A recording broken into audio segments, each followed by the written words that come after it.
कारण सध्या खूप काही चर्चा चालू आहेत, खूप काही श्रावण महिन्याची महत्त्व सांगत जातात. श्रावण महिना आला तर शिवभक्तांसाठी पर्व काळ असतो.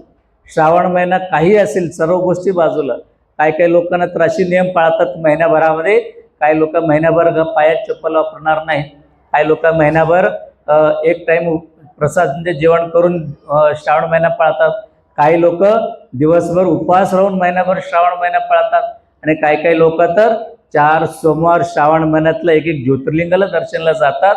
आणि काही तर लोक असतो, आपलं एक नवीनच सुरू झालं, श्रावण महिन्यामध्ये एक सोमवार 12 महादेवाचे दर्शन करायचं, तेही सुरू झालं. तेही चांगलीच गोष्ट आहे. मला तर वाटतं हे कुठल्या शास्त्रात कोण शोधून काढले, आता त्याला आपल्याला शोधायची वेळ आलेली आहे.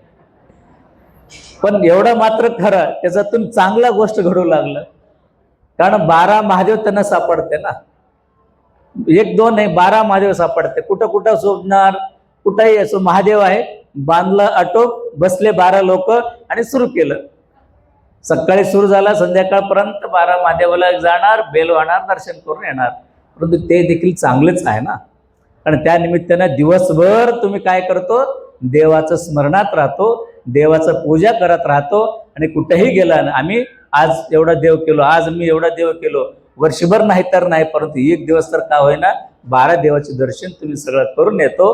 तर ह्याच्यावर मला असं वाटतं, बरं एक थोडं तर्क लावलं ह्या गोष्टीवर, तर 12 महादेवांचं दर्शन करणाऱ्यांचं आयुष्यात कधी 12 वाजणारं नाही. एक सहज तर्क लावला, काय असं चालू केलं असेल, तर मला वाटतं त्यांच्या आयुष्यात कधी 12 वाजणार नाही. म्हणून त्यांनी देवदेव करणार आहे, ते देखील चांगले.